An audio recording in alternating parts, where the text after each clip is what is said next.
Working Class Beer Reviews is looking at New Belgium Fat Tire Ale.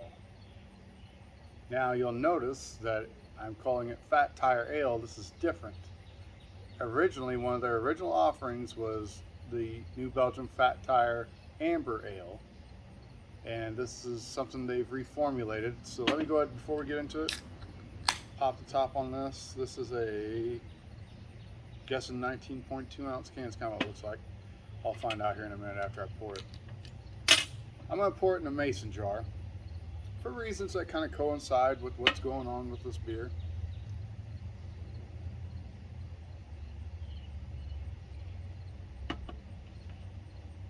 Up.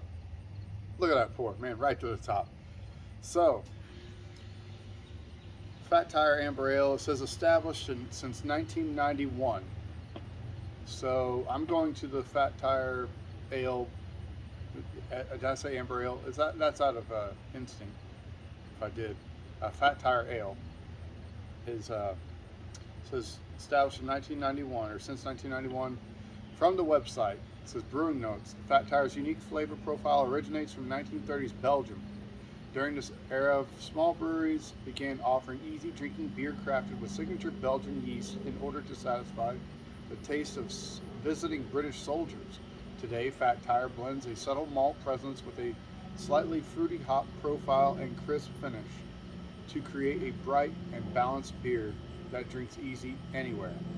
So it's 5.2 ABV, alcohol by volume, 15 IBUs, so pretty mild, 140 calories, which is, I mean, honestly, that's pretty well on par with your macro lagers, like Budweiser, Coors. They may be a little bit below that, but that's not too terribly far. Yeast is house ale yeast, so whatever New Belgium uses for their yeast. Hops is Triumph, HBC 522, and Barb Rogue. Malt is pale, C80, Munich, and raw barley.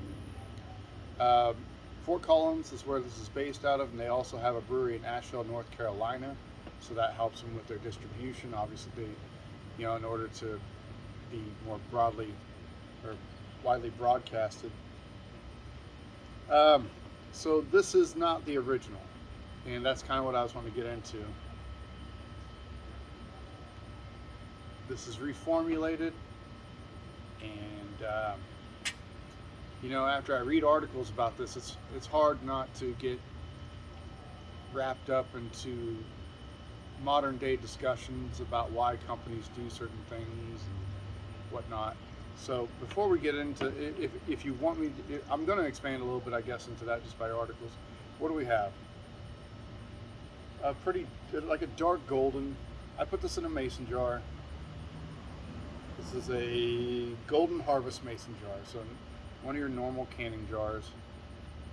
Your aunts probably make salsa in it. So it's very clear. It's malty. Since it's not a high IBU, you're not going to smell a whole lot of hops. The head is mismanaged bubbles. It's not a super thick head, and it's not real tight, to be honest with you. I'm unimpressed with the head.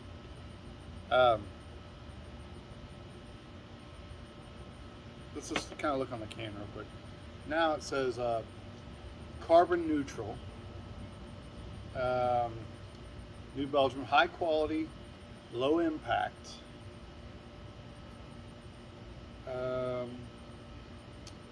5.2 ABV, brewed and canned in New Belgium, by New Belgium in Fort Collins and Asheville, North Carolina. Fort Collins, Colorado. So obviously this company has always had a bit of a outdoor environmental message, and I've never had a problem with that. And it, you know what? Let's take a sip.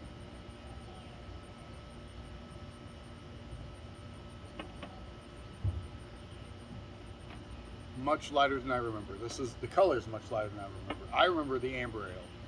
First time I ever tried Fat Tire Amber Ale was probably in the early 2000s at the Kansas City Renaissance Festival. I went with my brother, ate a big old turkey leg, watched some people joust, You know, the Kansas City Renaissance Festival is one of the bigger ones in the country. It goes on for like weeks. It's like a big deal. And so they had it on draft. I got a little plastic cup, obviously not authentic, but that's just how business goes.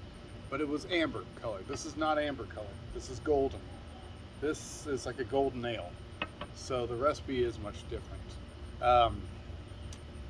You used to see it in bottles, 12-ounce bottles, and then you start seeing 12-ounce cans, and then as it got, New Belgium started getting increasingly more and more popular, and I start seeing it on draft, and then it talks in one of the articles. It talks about how their Belgium styles, like I've done the triple. I think I've done the triple. I'll have to look back at my catalog, but they had the 1554, the triple, and then the Abbey Ale, which all use actual Belgian yeast. This uses a house yeast.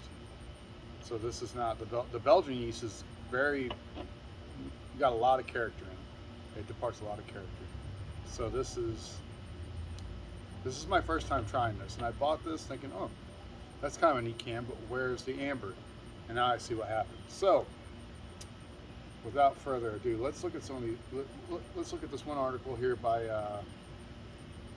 it Paste Magazine? Yeah, Paste Magazine. This tablet's so slow. I apologize. I wish I could be more efficient at this. So much has been made in the last week of New Belgium's brewing unexpected decision to revamp its iconic former flagship beer. Yes, Fat Tire Amber Ale used to be like the flagship beer for New Belgium. Kind of like Boulevard Unfiltered Wheat or Pale Ale is for Boulevard Brewing. Following years of dwindling sales, particularly thanks to the brewery's odd decision to let the redesigned beer begin hitting store shelves in various markets weeks before officially announcing the change, there was a period of rather chaotic uncertainty that ensued, with fans of the classic Amber Ale pretty much arguing the brewery over, I don't know what that word is, over social media, asking what exactly was going on. Earlier this week, the brewery clarified things. Fat Tire is indeed now a new recipe in a new style with new packaging and a sales ethos that aims to highlight the beer's environmental friendliness and lifestyle connections more than the actual liquid in the cans. Why would they do that? So they're highlighting. Let's just go on. Personally, although I certainly admire the environmental consciousness of New Belgium brand, I'll always be more interested in the beer itself. So the writer of this article gets it. And so I was certainly curious to taste this new version of Fat Tire, a beer that was extremely important to the craft beer awakening of so many drinkers in the 2000s in particular. And because the old original Fat Tire Amber Ale is still available on many store shelves at the moment, I thought this would be an obvious opportunity to taste the two versions side by side. And what I ultimately found is that the evolution really isn't quite as dramatic as one might expect. In fact, the whole thing sort of comes down to shades of gray or amber. In truth, Fat Tire has always been something of a stylistic quandary. The original version was made with clean fermenting American ale yeast. But at the same time, there was always a semi-widespread perception among drinkers that the brand was meant to be a Belgian amber ale, an assumption that made more sense in the early days of New Belgium's production. Back then, a large chunk of breweries' portfolio actually was represented by classic Belgian Abbey ales. Before the market's evaluation in the 2010s drove the brewery increasingly in the direction of IPA, which is like their Voodoo Ranger, which was actually just Ranger IPA in the very beginning, which now makes up the vast majority of its production and has long since supplanted Fat Tire as flagship. New Belgium muddied the waters further by putting the words Belgium style ale on Fat Tire cans and bottles in 2017, before reverting back to simply Amber Ale in 2019. It's safe to say that there's always been some confusion among drinkers as a result, but I personally thought of the brand as a lighter-bodied American Amber Ale. So, yeah, they've changed the recipe, they've changed the style, and you look at other articles, some of the representatives of New Belgium, one of them is their ESG, supervisor or advisor, whoever, whatever you want to call that, has spoke out about how it's not about the beer itself; it's about what it represents. I mean, why? Why did you have to change it? Probably because it's more cost effective, if I had to guess. So I chose a mason jar because it's environmentally friendly. It's reusable. People can keep using and using and using these things, and it doesn't affect the flavor of the beer. It's a fairly wide mouth brim, and I don't mind that. I don't mind companies being environmentally friendly. I actually encourage that. Um, Unfortunately, we live in a culture where that has become a divisive topic because as consumers, of course, we should try to do the best we can to not litter and to be conscious about the environment. But the people that have the most impact are the larger companies. If breweries and distributors have really wanted to be conscientious over their impact on the environment, over cost even, wouldn't they go back to the old deposit and refund method of glass bottles? That's actually, I was a very little kid when that was still going on with Coca-Cola and Pepsi and maybe even beer for that matter. And in some states they may still have that. So if they really cared and they wanted to do that, they would just distribute everything in glass bottles and expect everybody to send it back, and they would send a refund back for every bottle they got back. That would be on the part of the company. But a lot of this stuff is just words. They say they care, and maybe they do make measures to care, but in the big picture, they do more wasteful things than they do helpful things, especially when it comes to capital and commerce. They will not sacrifice that in order to do better. So, sorry, this is probably the first time I've ever actually expressed an opinion like that, and I don't plan on doing that if ever again. But I kind of wondered when I saw this, and I saw the wording on the cans of low impact and carbon neutral. Those things are all fine and good, but a lot of those things are just words. Kind of like the way organic is just words now, because it's more of a gimmick. A lot of the stuff that we try to recycle, very little of it actually gets recycled and reused and repurposed. Most of it gets just tossed into the dump and churned into the earth, hopefully to break down some things faster than others. So anyway, what do I think of this beer in particular? Hopefully, they said in this article that you can still find the amber ale on shelves. I'm going to look for it. If I can, I will review it. Honestly, I'm surprised I haven't already, but I'm not. It's not that I don't like Fat Tire. I don't know. I used to have it more often when it was cheaper, but craft beer now is just, you know, everything's staircasing up. So I stick with what's affordable, and I'm not even going to say what beer I drink every day, because if you just look through my videos, you'll know, and if you know me as a person, you'll know. So it's a waste of my breath to keep repeating it. Just shop by price. Go with what you enjoy. If you enjoy something nicer, go for it. If you just prefer something cheap and affordable and you don't really care about flavor, that's fine too.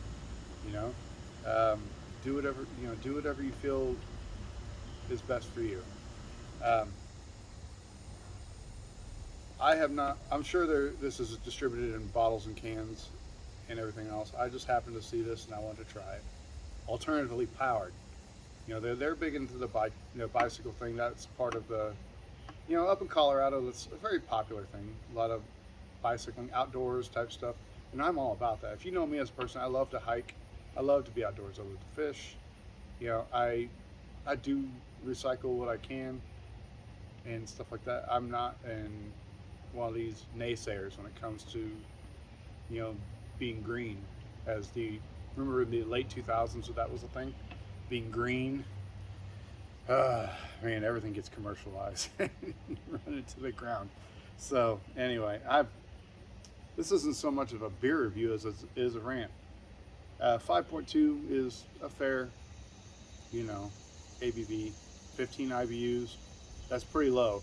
So this is more, to me, this kind of reminds me of that Kona Big Wave that I reviewed a couple months back. It's a little darker, golden. Is it good? Is it refreshing?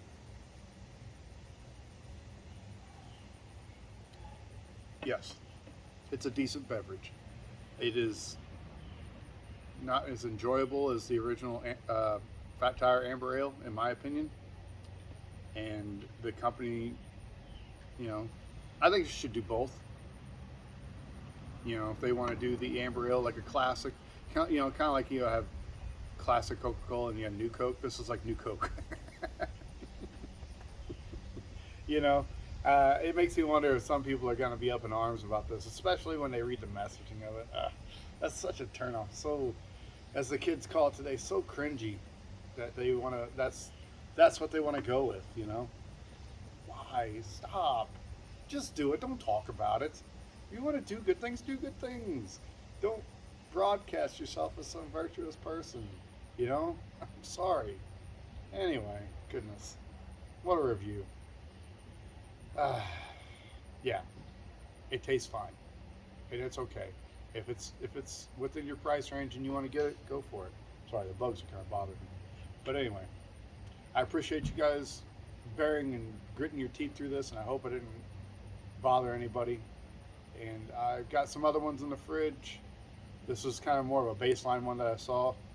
So let me know in the comments if you've had the old one or this one, what you feel about it, what's the difference, which one you like better, anything in between. Please put it in the comments.